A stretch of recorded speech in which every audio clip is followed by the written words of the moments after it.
La fréquentation de l'Écriture a un effet libérateur et bienfaisant, car peu à peu, c'est la parole de Dieu elle-même qui vient habiter en nous.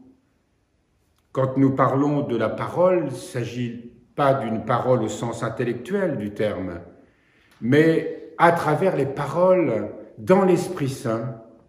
Dans l'Esprit Saint, cette parole est vivante, elle est l'expression même de la vie de Dieu, de son amour, de sa miséricorde et de sa puissance aussi. Méditer sans cesse, intérioriser dans le cœur, elle désactive ces paroles négatives et vient les remplacer par des paroles de confiance et d'encouragement. Je peux tout en celui qui me rend fort, nous rappelle Saint Paul dans l'Épître aux Philippiens au chapitre 4, verset 13. Et rien n'est impossible à Dieu, c'est dans l'Évangile de Luc au premier chapitre, verset 37. Et encore, tu es mon fils bien-aimé, dans Marc 1, 11. La parole de Dieu est foncièrement une parole d'espérance. Elle est aussi une parole de vérité.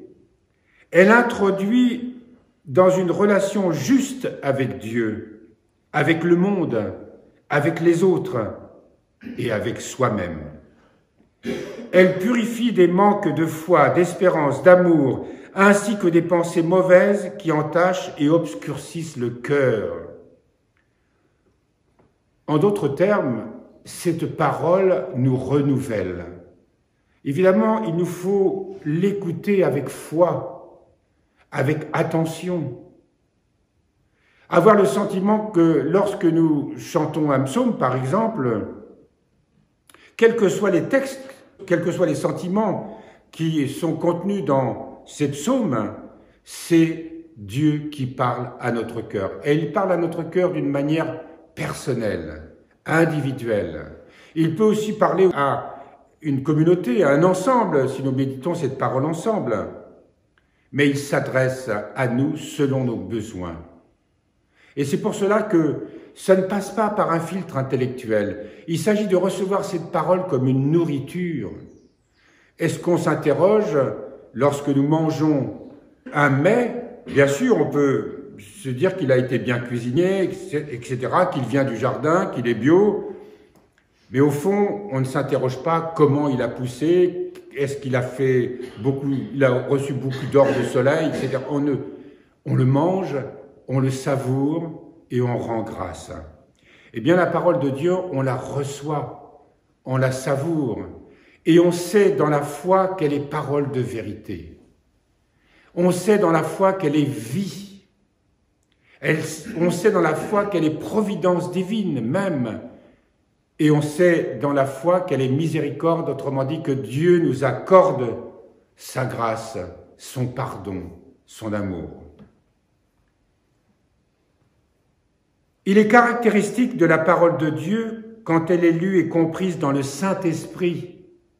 C'est pour cela que lorsque nous ouvrons la Bible ou que nous lisons un livre spirituel, eh bien, de faire une prière à l'Esprit Saint pour que nous puissions être attentifs à ce que Dieu va nous dire, même dans un livre comme celui-ci, qui nous parle de la vie intérieure, qui nous parle de Dieu, qui nous parle du Christ. Prier dans l'Esprit Saint, c'est vraiment ouvrir notre cœur à une compréhension qui dépasse notre intelligence humaine. Donc, lue et comprise dans le Saint-Esprit, d'être toujours en dernière instance une parole d'encouragement. Au fond, les offices que nous célébrons, nous prions pour le monde aussi, bien sûr, mais nous prions pour nous. Et ce sont des paroles d'espérance. Même quand dans les psaumes, il y a des passages qui sont, nous le savons, les psaumes, c'est le cri d'une humanité. Le cri d'une humanité qui ne sait pas prier ou qui souffre à cause de l'injustice.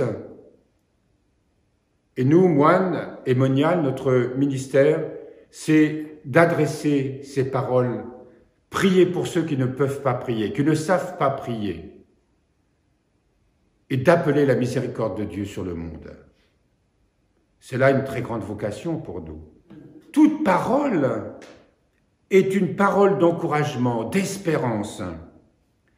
Même quand elle dénonce avec force le péché, ce qu'elle fait parfois, lire la parole n'est pas un exercice anodin. Elle peut nous secouer comme un véritable tremblement de terre et remettre en cause violemment nos compromissions avec le mal. Et oui, parfois, lorsque nous sommes attentifs, lorsque nous écoutons avec foi les psaumes ou les prières, lorsque nous prions dans notre intimité, dans notre intériorité, eh bien, le Seigneur peut nous mettre en face de notre péché, révéler ce que nous sommes vraiment. Nous le savons tous, nous passons notre temps à être dans une sorte de déni.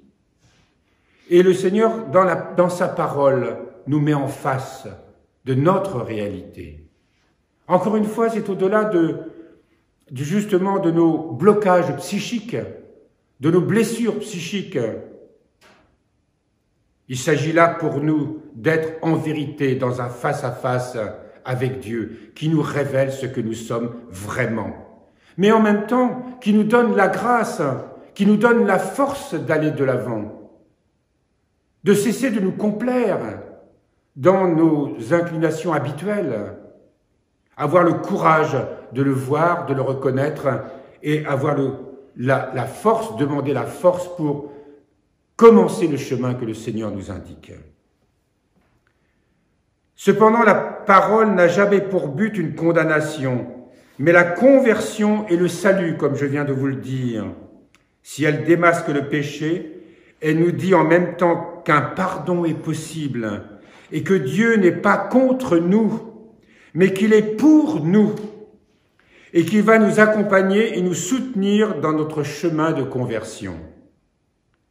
Ainsi accède-t-on à la vie et à la liberté en apprenant à vivre non plus de ce flot de paroles négatives qui nous habitent, ou tout simplement du flot de paroles négatives qu'on adresse aux autres, dont on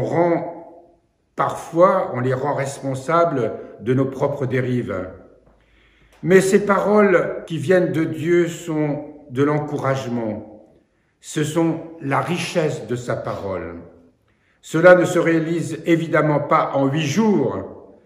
C'est un travail de longue haleine qui exige une grande patience, mais dans lequel le Seigneur peut faire des merveilles. Oui, le Seigneur peut faire des merveilles. Et si le Seigneur ne fait pas des merveilles, c'est que nous sommes tellement velléitaires, parce que nous manquons de persévérance. Nous manquons de persévérance lorsque nous nous tournons vers lui, que nous lui demandons sa grâce. Même si nous n'avons si peu de force, si peu de foi, si peu de prière, le Seigneur sait exactement ce qu'on peut faire et ce qu'on n'est pas capable de faire encore. Mais se tourner vers lui encore et encore. Et peu à peu se construit en nous une force, une humilité nouvelle. Et quelque chose en nous peu à peu se transforme. Et là, le Seigneur commence à accomplir des merveilles.